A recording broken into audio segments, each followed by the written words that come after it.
anybody know what time it is? Because I'm so freaking confused. Like, all my clocks are so screwed up. I think my clock on my phone updated to the new time saving, but I have no idea. I am so confused. I'm high off candy, and I don't know what time it is.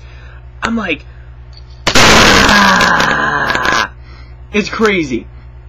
And I'm slightly stressed out because, you know the video I posted on Saturday? Guess what? About the present? My girlfriend saw it before I could give the gift to her. And she calls me up, she's like, I just saw your video. And I go, oh, good, how was it? Oh, shit, muffins. Oh, I should just, like, stick my fist in my mouth and, just keep it there. I'm so bad at keeping secrets. Like, I was like, I got something for you, but I can't tell you what it is. And then I post a fucking video about it. Most you people out there are going, Frank, you're really stupid. And I totally agree with you. Definitely. This one right here. Not the brightest bulb in the tree. Well, moving on from my crazy ranting, I don't know what time it is, so I can't tell you. It might be light outside. I don't know. Moving on. Last night I watched Indiana Jones and the Kingdom of the Crystal Skull. The new Indiana Jones. And a lot of people, it had a lot of negative criticism. And really, why? Like, it's, like, people didn't like the aliens or the CGI. That was my only complaint about the movie. I really didn't like the CGI at all. That they used way too much CGI in it, when the old movies they did everything instead of, like, they did a little bit of CGI. If you were smart enough, you could see the CGI that was in there, but there wasn't much at all. But this one had a ton. Like, just some of the explosions were just so fake, and I was like, why didn't you just use real explosives? But whatever. Oh well. It's just, like, I don't know, I just don't like CGI that much. Even though I have to use it because I got no money. But, when you're Steven Spielberg and you got loads and loads of money, I think you can explode a few things. But, I liked it, because the thing was, a lot of people didn't get, the old movies were based off the 1930s serial movies.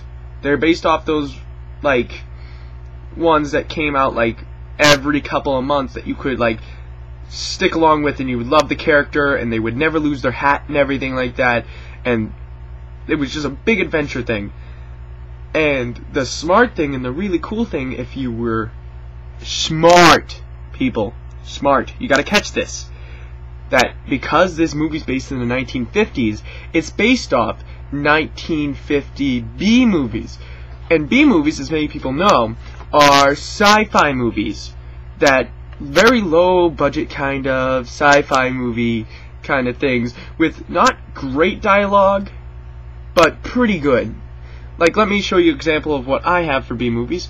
Tales of the Undead, Atomic Age Zombie, and Atomic Age Vampire, and Revolt of the Zombies. I have some better B movies somewhere else in my house, but those are the first ones next to me right now. And, like, you know, they're stupid and silly, and they're something you really can't just take seriously. You just gotta sit back, grab some candy corn or some popcorn, and relax. It's a popcorn movie, especially this movie, Indiana Jones. But best thing was they kept the character right. They didn't change him. He was just older, and I love that about the movie. They didn't screw him up. They kept them straight. And the only thing about candy corn is sucking your teeth. But, like, it kept straight with Indiana. Like, it didn't screw him up. It did well. It kept everything. Shia LaBeouf, many people didn't like him in that movie. I might just be a big Shia LaBeouf fan, but he did pretty good. Like, he wasn't a great character, but he was a good character. And he like, I don't know, there's a lot of great acting in it. And bringing back the first first Indiana girl for this movie was a brilliant choice. Brilliant, because if you introduce a new Indiana girl, it would just be like, ooh, ooh. When you bring the first one back, it's just a big nostalgic thing. If you remember watching Indiana as a kid, or if you're older, if there's any older viewers here, remember watching it in theaters, then this was a big nostalgia movie. You just sit back, eat your popcorn, and laugh how you remember all this stuff. Like, there's a lot of shot backs to the old movies, and it's just, I thought it was pretty good. If I had to rate it, I would probably give it an 8 out of 10. Probably. Yeah, that works. Because, it was pretty good. It was good. You had to sit back and watch it in popcorn. And I love B movies, so this was like extra cool for me. But a lot of my friends were like, I hated the aliens. That was so stupid bringing aliens in it. It's like, hello, stupid.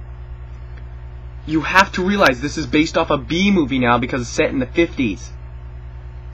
Which were the common movies back in the 50s.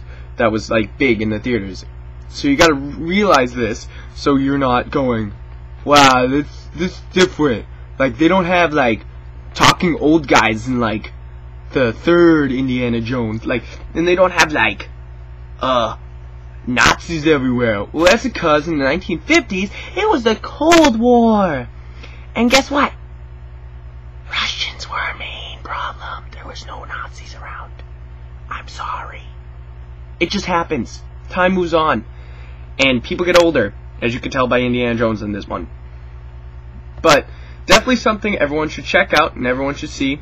And don't take it too seriously or you will just hate the movie. And, I don't know. My best advice, get some popcorn, candy corn, get some Coke, or Pepsi if you're a Pepsi person, but I'm definitely a Coke person. And watch it. And I will see you on Friday. Have a great week, everyone.